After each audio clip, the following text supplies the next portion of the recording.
All right, you guys, Town Business Sports and Entertainment. I got a special guest. This is John Sculley. This is the trainer of one of the best fighters in the world, Arthur Beterbiev, who has a showdown tomorrow with Joe Smith Jr. How you doing, John? I'm very good. I'm actually his assistant trainer, not the head But trainer, but I'm there. well, we give them all their credit. So I got you. yeah. So break down this fight for us tomorrow, man.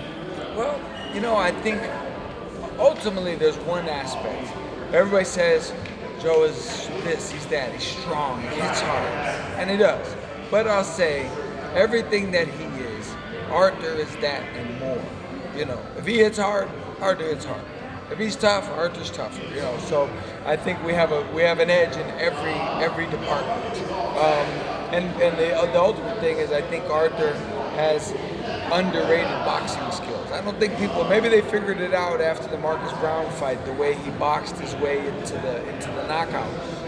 But I think Arthur's a much better boxer, a much better boxing mind than people probably give him credit for. Let me ask you a question. I know you saw or at least heard what happened with Dimitri Bivol and Canelo. Let me ask you something. I know there was talks of possibly a future showdown with Arthur Beterbiev and Canelo. Was you thinking when you saw how easily Bivol beat him, was you like, oh my gosh, Right. millions just went down the drain? That's the crazy thing. Unfortunately, I was never a business-minded boxing person, and I'm still not. But you can't help but go, man, he ruined everything as far as that kind of money.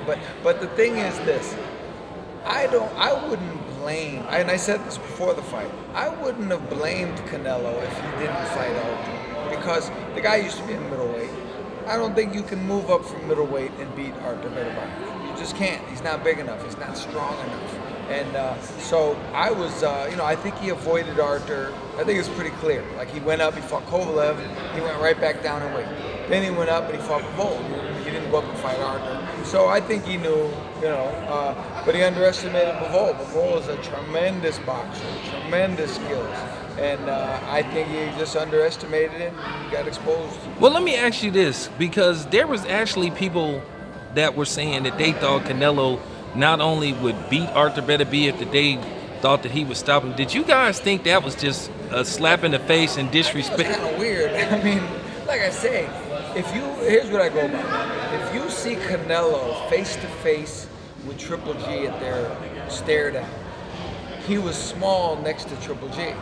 Now, Triple G is very small compared to Arthur, meaning Arthur is way bigger than Canelo. They would look like different weight classes trying to fight each other, and so I just think he's too small. I think it was insulting, but I understand. I don't really take anything anyone says seriously anymore, because I know that boxing is all about promotion, and you got to say this and you got to say that, and half the time I feel like the guys don't even mean it. They just say it because they're trying to get an edge, a psychological edge or something. Well, let me ask you this. Many people believe this fight is not going a distance either way. Right. Do you feel that same way? Yeah, well, I think this. I mean, the problem is Arthur has an underrated defense. He's not going to get hit as much as people probably think. Also, sooner or later he's going to start catching Joe. Joe is a tough guy, and he's very durable, but he's not the hardest guy in the world to catch clean. You know what I mean? And so far he's withstood that. Although he's gotten a couple broken jaws. I was at the first one years ago. I know this. There's not a light heavyweight on earth that can let Arthur Beterbiev just hit him repeatedly. He's not gonna just keep catching and you're gonna take it.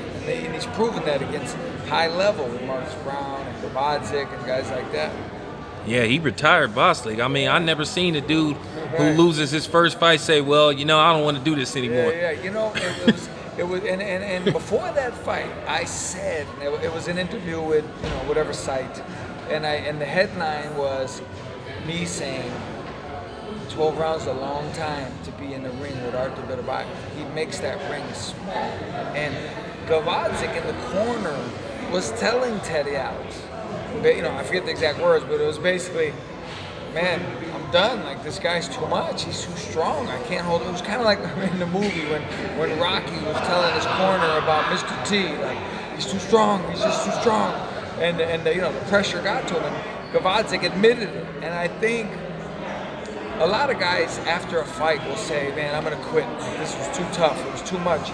But he actually went and did it. You know, he just said, this is what I got to go through to maintain my spot at the top. I'd rather not do that. Okay, I understand.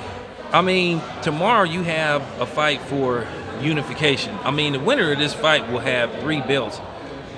Isn't it, or shouldn't it be your goal to be like, okay, let's see what happens with, I think Bivol has somebody coming up. I can't remember who it is. But wouldn't it be, you know, just monumental for you guys to just try to get that last belt? I mean, Devin Haney just became undisputed. So Arthur, one thing about Arthur, you gotta understand, he's a unique individual. He's not a boxing fan. He doesn't know anyone. Like when guys come up, good fighters, champions come up to him, and oh, it's an honor to meet you, and he's like, oh, nice to meet you, and he don't even know who they are. Like, and so he doesn't care about names. Like, oh, you gotta fight this guy. He just wants the guy with the belt, whoever that happens to be. And he's mentioned many times, I want to unify. Whoever has the belt, that's who I want to fight. So after this fight, assuming he wins, he's most definitely going to want to fight Bivol. Like, there's no secret about that. He doesn't even care about the big money fights. Like, I honestly believe if you offered him more money to fight someone else or fight Bivol for a little less, but for all 4 titles, he would take Bivol. So, wow. Yeah, he's that kind of guy. So, do you think tomorrow's winner, I mean, I have most people, I mean, around the boxing circuit that know boxing have at least Arthur beterbiev in the pound-for-pound list. Right. Do you feel if he wins tomorrow and has 3 belts, do you feel he should go to that top 5? Yeah, well, you know what? The pound-for-pound list is funny. Like, it's like, people look at it like just strictly like skills, like obvious skills. Like, oh, this guy's slick and, you know, he's nasty, but it's supposed to be who would beat who's better than who. When you watch Arthur, he's not flashy or anything like that, but he's getting the job done. You know, he's hitting hard, he's cutting the ring off, the pressure he puts on. That's pound for pound level stuff he's doing in there. He's not like visually awe-inspiring where you like Roy Jones. You can anybody, a guy who didn't even watch boxing could watch Roy Jones and know he's good. You know what I mean? Mayweather, you know he's good just by looking.